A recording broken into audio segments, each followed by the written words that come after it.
So recently, as I was browsing Twitter, I'm not calling it X, I came across a tweet from a King Sukuna which read, "Henry Cavill will be perfect as a live-action Goku." Attached to the tweet were a couple of uncanny AI generated pictures of Cavill cosplaying as the Saiyan. You can tell it's AI because one of the women on set is melting into a puddle of human goo for no real reason. And as with other AI generated images trying to render the cast of Dragon Ball as real people, this invited an interesting discussion regarding what Goku and Co would or should realistically look like, wherein I had the unique experience of being subject to takes such as Goku and most other anime characters are white, that the Saiyans are white, that anime characters aren't actually Asian but are actually cats. All the main characters in anime are white. Not only are the Saiyans white, but this fact makes the blacks seethe with jealousy, and I mean, holy shit, I'm black. He might be onto something, I'm not gonna lie. Akira Toriyama made Dragon Ball characters white Caucasian because he wanted Dragon Ball Z to be accepted in the West, and okay buddy. Among such riveting debate, I couldn't help but notice that any suggestion that Goku would look East Asian was always met with a weird derision and hostility, with replies consisting of, "Oh, he's an alien so no," or to "stop making things about race." So yeah, from what I'm understanding here, a superpowered world famous alien who looks just like a blue-eyed white guy is totally fine, but a beloved superpowered alien who looks like an Asian guy is apparently ridiculous, divisive, and political for some reason. So here I am with this video to set the record straight, as not only is Goku in a sense one of the most Chinese characters in anime history, but this is also an integral part of his character and Dragon Ball as a whole. And believe it or not, even more so when they transform into their blonde-haired super forms. But let's not get too far ahead of ourselves here, because first, in order to find out and appreciate Dragon Ball's Chinese origins, we have to go back to the very beginning. Wait, hold on. Chapter 1 isn't early enough. Let's move the camera to the right a bit, because first we've got to talk about Dragon Boy, which you could rightfully call Dragon Ball Chapter 0. Drawn by Akira Toriyama in 1983 and only consisting of 2 chapters, Dragon Boy is essentially the precursor to Dragon Ball. Think about it as its pilot episode almost. It's a martial arts adventure manga wherein the main character, a young boy named Tang Tong, a naive but strong martial artist, has to escort a rude bratty princess through a mystical Chinese-inspired land. When you read it, you can see how similar it is to Dragon Ball, as they even share the same gags and story beats, such as Tang Tong having no idea what a girl is, the pair encountering a mischievous shapeshifter, and the main female character pissing herself. In fact, they're so similar that Toriyama described Goku as being Tang Tong but with a few modifications made. This is important because Goku is based on Tang Tong, who's based on Jackie Chan. Toriyama has gone on record multiple times saying that he made, or was forced to make, a martial arts kung fu manga because of his love of now old school Chinese martial arts kino like Bruce Lee's Enter the Dragon and Jackie Chan's Drunken Master. And yeah, when you compare the two, you can see that Tang Tong is just a shrunken down manga version of Jackie Chan. This makes complete sense, as Toriyama did say that he could only imagine a young Jackie Chan playing Goku in a live-action movie. And for a cherry on top, you wouldn't guess what the name Tang Tong translates to. See, I'll even give you a hint. Tap your screen or whatever and read the chapter title for this part of the video. And while you're down there, if you could like the video and subscribe to the channel, that would be greatly appreciated.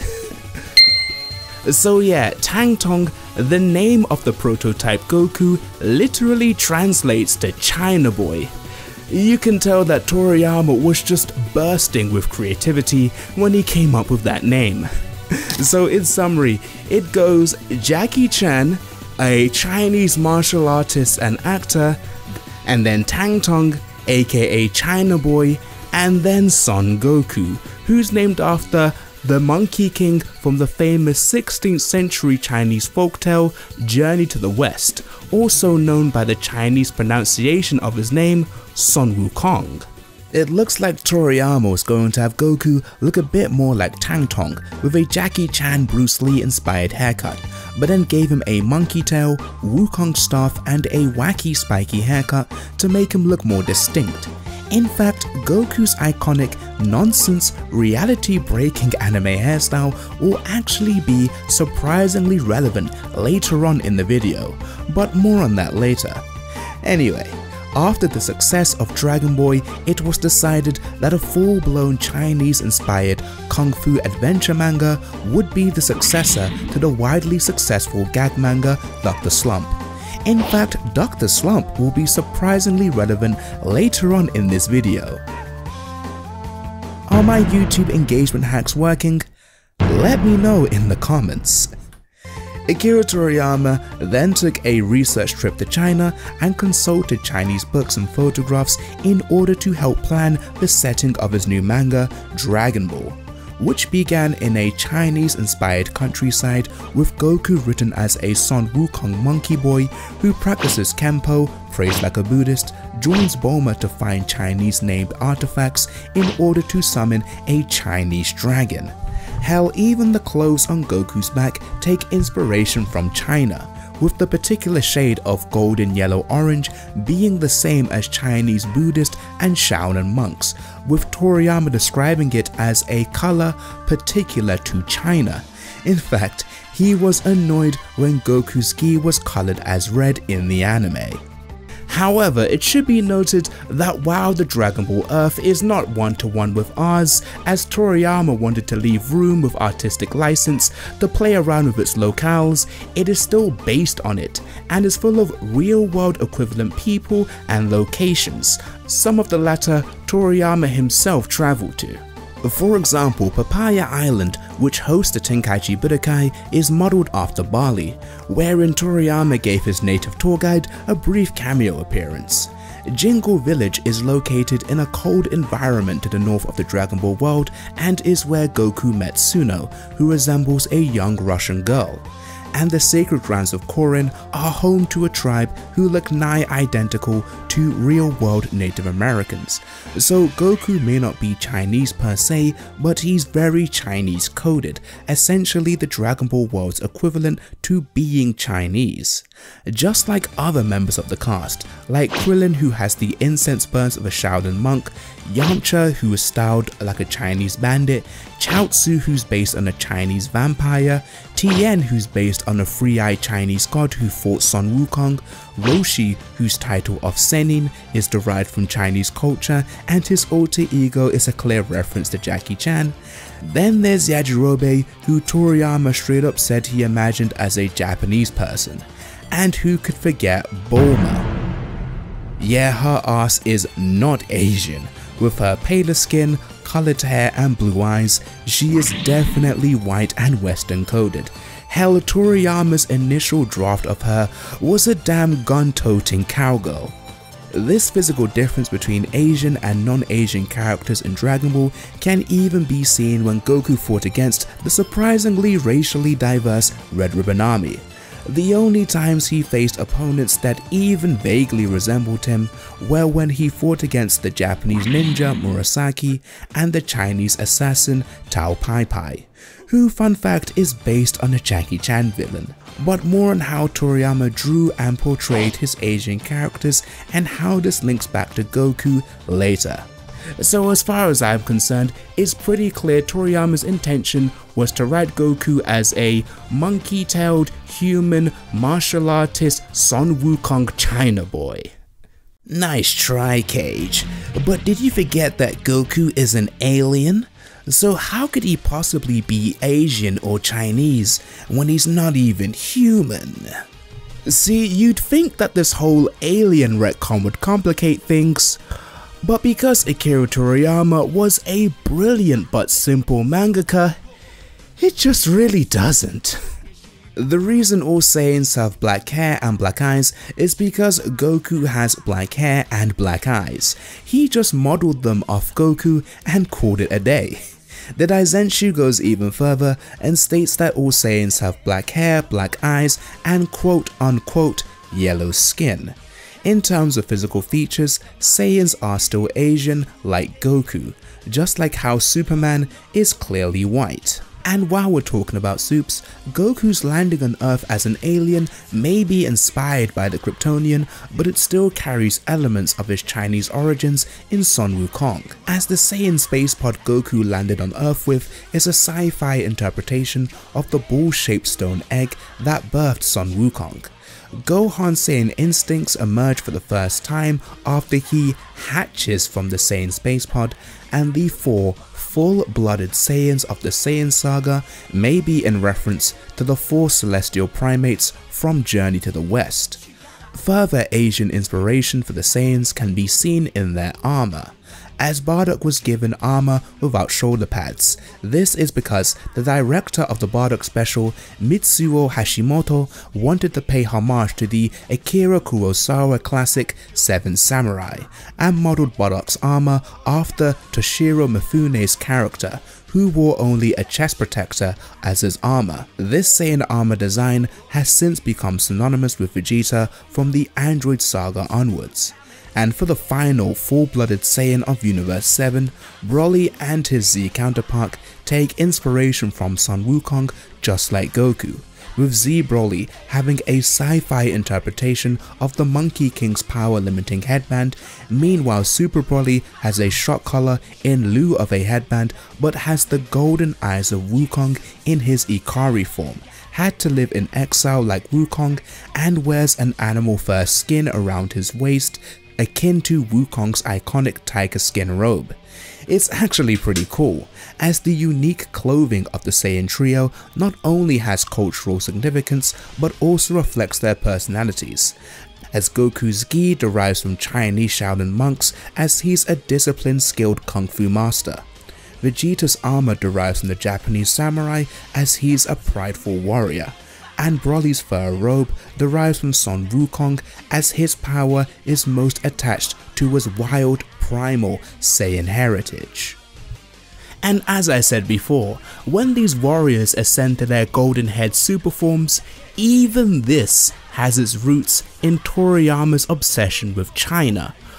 But before we take on the Super Saiyan argument, let's go back to base form and address where this misconception about Goku's ethnicity really comes from, as another common argument I hear is that Goku can't be Asian because Goku doesn't look Asian. So apparently in the wacky colourful world of Dragon Balls, full of Ki Blast dinosaurs and wish-granting dragons, the thing that breaks the suspension of disbelief for some people is the mere idea of Asian characters having big eyes. Instead of getting into how weird and dumb it is to demand the existence of a single eyelid to prove Goku is Asian when his eyes don't even finish? Instead, I want to be more charitable, as it's true that Akira Toriyama's signature art style is very cartoonish and exaggerated, which means it doesn't follow the conventions of what a human should look like.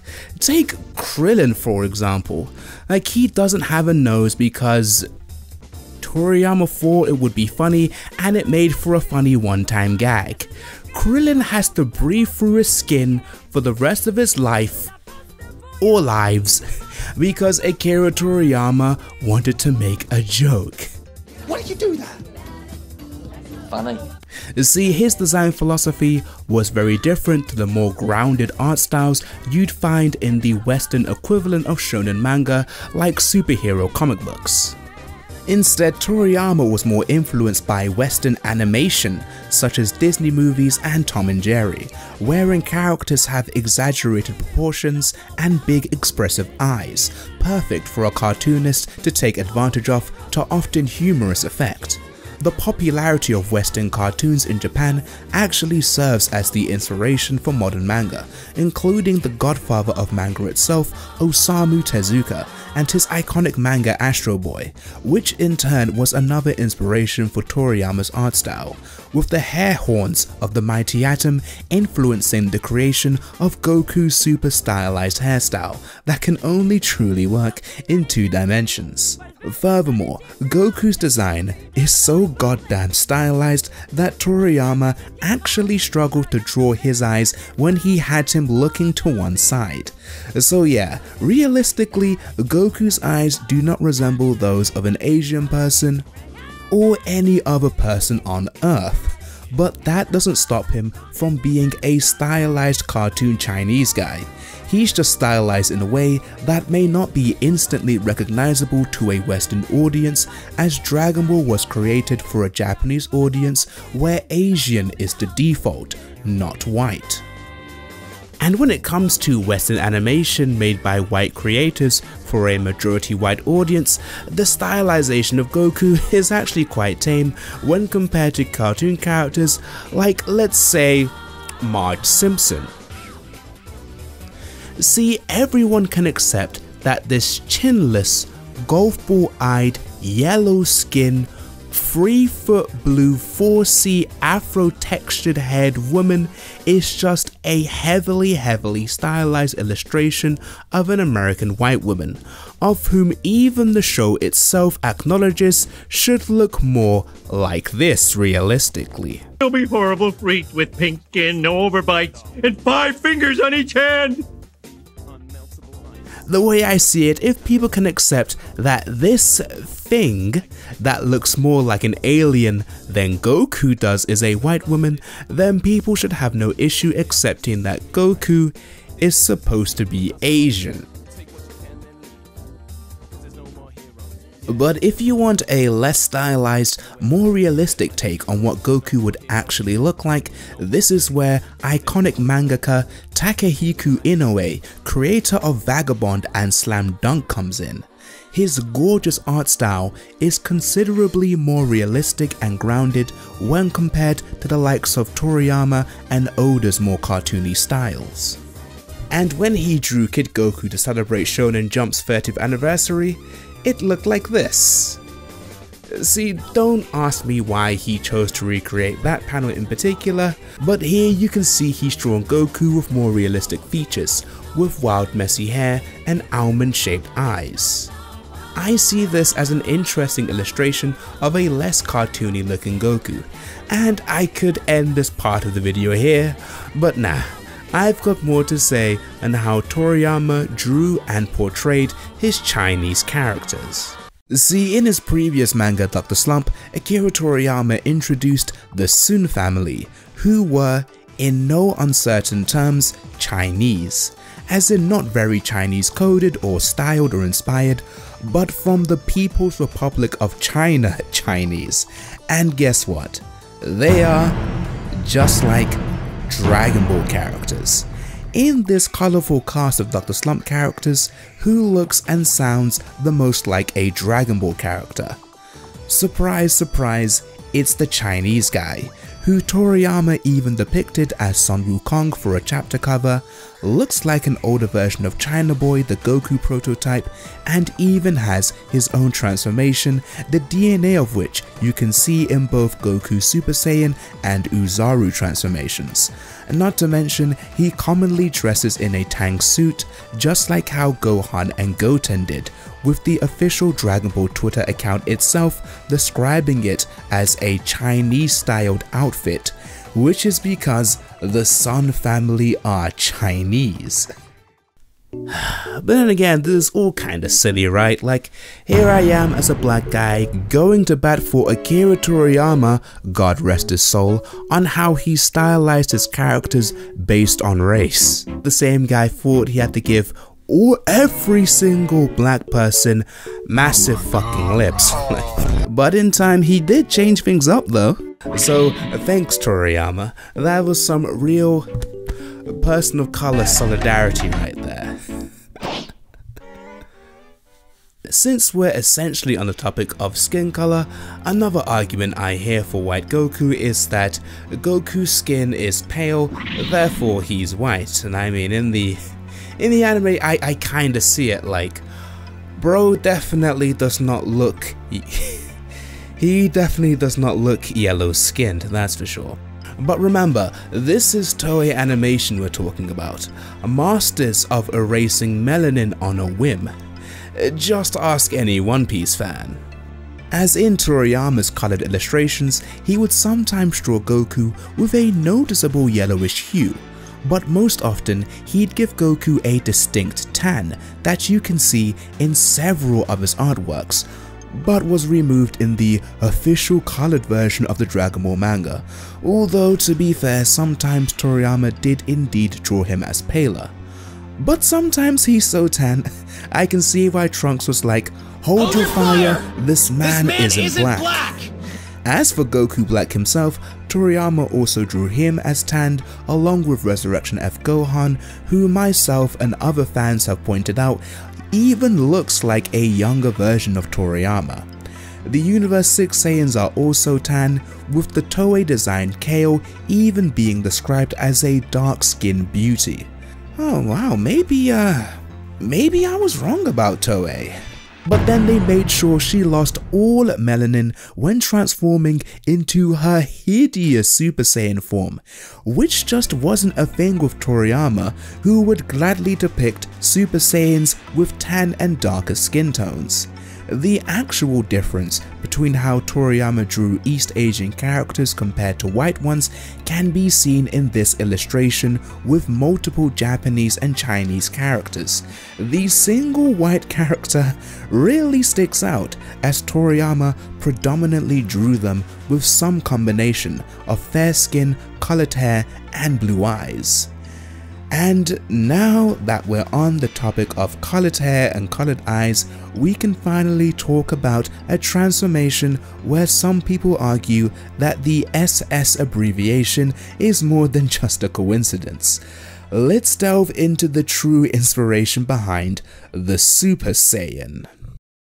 But first, let me give a shout out to my 8 Patreons: Birdie Senpai, Justin's Den, Dora, Jadu Sybil, Duct Tape Ninja Z, Scoot Nuffin, Locked, Shin G, Vlads, and last but not least, Guna. So if you want to support the channel and help me make more videos more often from as little as $1 a month, gaining early access to my videos ad-free, in turn further enabling my crippling video editing addiction, then head over to my Patreon using the link in my description. Or click the join button to become a YouTube member and gain early access to videos and custom emojis. Or you could even be crazy and do both, you know? Become a YouTube member and a Patreon. That'd be crazy if you did that. Like, whoa. Okay, with the mandatory YouTuber e-begging out of the way, let's get back to the video. All main characters in anime are white, and Asians are obsessed with the white race. Sorry, not sorry. What other race has blonde hair with blue eyes? Us. Like the transformation itself, this is the trump card of the Goku is white camp. The belief that Toriyama wanted Goku to ascend and become an Aryan Ubermensch. I swear some of you out there making these posts sound more like Frieza and less like a Super Saiyan. Okay, I know it's a funny observation among the Western fanbase about Super Saiyans resembling Aryan Superman, how even Funimation themselves made a small joke about it in the Fusion Reborn dub. Like, who could forget the classic line, blonde hair, blue eyes, super strength? I should be recruiting them. But it was just that, a dub-only joke. The real reason Toriyama gave Goku blonde hair when he became a Super Saiyan was so that his assistant wouldn't have to spend so much time inking in Goku's black hair. That's it. It was to save time. The same reason Namek had 3 sons, so no time was wasted inking in a night sky. The blonde hair also doubled as a simple way to signify to the audience that Goku had undergone a striking change, since manga only has 2 colors to work with. The only real commentary Toriyama makes on his characters transforming and gaining blonde hair are centered around gags of bleached blonde hair being a sign of student delinquency in Japanese culture. If anything, the blonde hair would be in reference to Son Wukong, who's described as yellow-haired in Journey to the West and is commonly depicted as such across various forms of media. Especially since for Super Saiyan 3, the once pinnacle of the Super Saiyan form, Toriyama toyed with the idea of restoring Goku's Wukong-inspired tail, but instead settled on only giving him a prominent, hairless, ape-like brow ridge akin to that of the bygone Uzaru transformation. As for the eye color, was such a second thought that initially it featured blonde hair with red eyes, as depicted in the promotional art for the Cooler movie before Toriyama changed it to green. But the red-eyed Super Saiyan design lives on in the limited color pages of the Dragon Ball manga, and then came full circle with Super Saiyan God in 2013, and since then we've had red hair, blue hair, silver hair, and so on.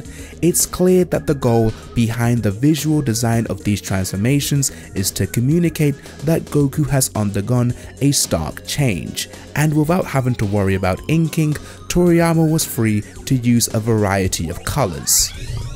Now, with all that being said, Akira Toriyama actually was influenced by a real person when he created Super Saiyan Goku.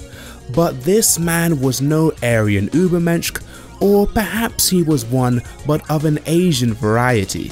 You see, the creator of Dragon Ball was influenced and inspired by none other than the dragon himself. 你哋記住啊，中國人唔係病夫。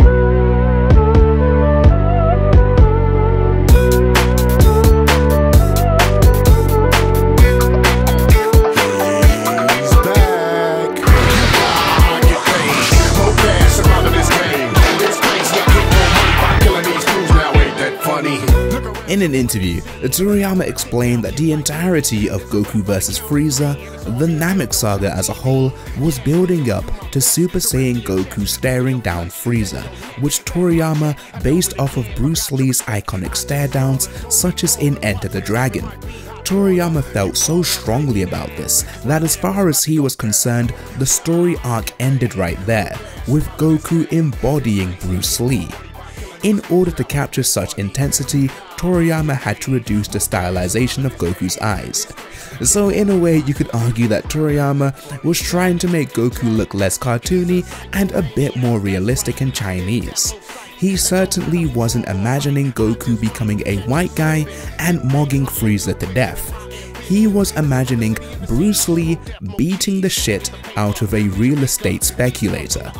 And even these newer transformations of Goku's link back to Bruce Lee. Why do you think Goku whipped out the 1-inch punch, a signature technique of Bruce Lee's, on Frieza in Resurrection F? It's because the lead animator for the movie, Tadayoshi Yamamuro, could see the Bruce Lee DNA in Super Saiyan Goku all the way back in the 90s and decided to pay it off when Goku got a new blue Super Saiyan form. And it could even be argued that the free-flowing nature of Ultra Instinct was inspired by Bruce Lee's be like water martial arts philosophy. especially since Goku's current master Whis adopts a Wing Chun stance when fighting, and the martial art created by Bruce Lee is called Jeet Kune Do, which is known as the formless form, allowing the user maximum fighting flexibility and adaptation in combat. And I mean, come on, do I even have to link the dots here?